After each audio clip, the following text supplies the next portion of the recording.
अस्सलाम वालेकुम everyone. So in this video we are going to do primary infantile glaucoma. ठीक है, primary infantile glaucoma में पहले ये बात याद रखो ना कि इन्फेंटाइल ग्लूकोमा किस एज में होता है। देखो, जब बच्चा पैदा होता है ना, birth at the time of birth अगर इंट्राओकुलर प्रेशर ज़्यादा हो ना, तो उसको हम लोग कभी भी प्राइमरी इन्फेंटाइल ग्लूकोमा नहीं कहते, उसको हम लोग कहते हैं कंजेनिटल ग्लूकोमा। ठीक है, लेकिन प्राइमरी इन्फेंटाइल ग्लूकोमा जो होता है ना, बर्थ से लेकर 3 साल तक अगर इंट्राओकुलर प्रेशर ज़्यादा रहेगा तो उसको हम प्राइमरी इन्फेंटाइल ग्लूकोमा कहेंगे। लेकिन 3 साल से अगर हमारे पास 16 साल तक ज़्यादा होगा तो उसको हम जुवेनाइल ग्लूकोमा कहेंगे। ठीक है, अब देखो, हम जो प्राइमरी इन्फेंटाइल ग्लूकोमा होता है ना, इसमें बेसिकली मसला हमारे पास क्या होता है कि जो हमारा जो ड्रेनेज सिस्टम होता है ना, ठीक है, ट्रैबेकुलर मेशवर्क और ये ट्रैबेकुलम और ये सारा कुछ जो होता है ना, इसमें मसला होता है। ठीक है, क्या होता है कि हमारे पास माल डेवलपमेंट होती है। ठीक है, अब देखो, हम लोग जो है ना, एंगल जो होता है ना at the time of birth, intraocular pressure जो होता है वो होता है नॉर्मल होता है, लेकिन सिर्फ एंगल में मसला होता है। ठीक है,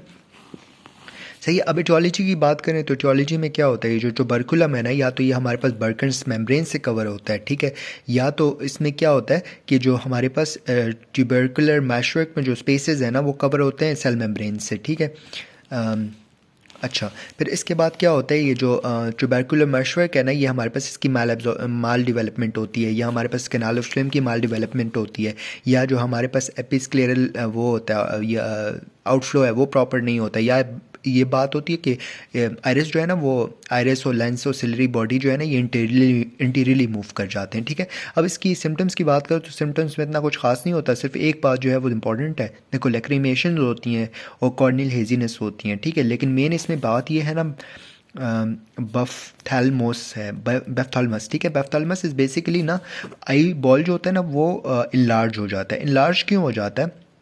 लाइक ऑक्स की तरह हो जाता है। ठीक है, अब ऑक्स की तरह ये क्यों हो जाता है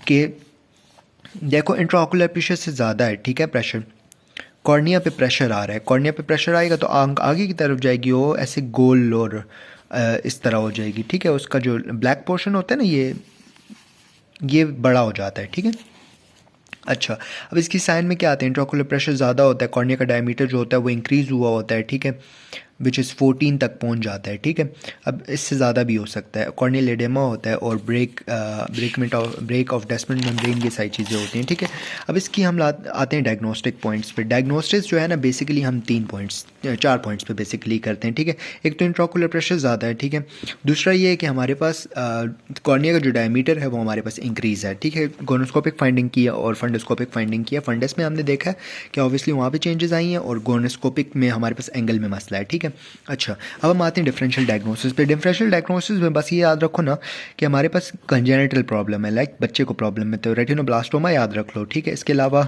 जो कंजेनिटल नेज़ोलैक्रिमल डक्ट ऑब्स्ट्रक्शंस होती हैं, या बर्थ के टाइम पे कोई ट्रॉमा आ गया है क्या, ठीक है, या हमारे पास कॉर्नियल कोई डिजीज़ है हेरिडिटरी। ठीक है, अब इसकी ट्रीटमेंट पे आते हैं। ठीक है, ट्रीटमेंट में हमारे पास मेडिकल ट्रीटमेंट होती है, सर्जिकल ट्रीटमेंट होती है और लेज़र होता है। ठीक है, मेडिकल ट्रीटमेंट में हम लोग देखो, बेसिकली ना हमारे पास आउटफ्लो तो ख़राब है, हम लोगों ने वो चीज़ें देनी है जो हमारे सिक्रेशंस को कम करें। तो हम लोग क्या देते हैं? बीटा ब्लॉकर्स देते हैं, अल्फा 2 एगोनिस्ट देते हैं, और कार्बोनिक एनाइड्रेस इनहिबिटर्स देते हैं, और प्रोस्टाग्लैंडिन भी दे सकते हैं। ठीक है, अच्छा, इसके बाद हम आते हैं सर्जरी पे।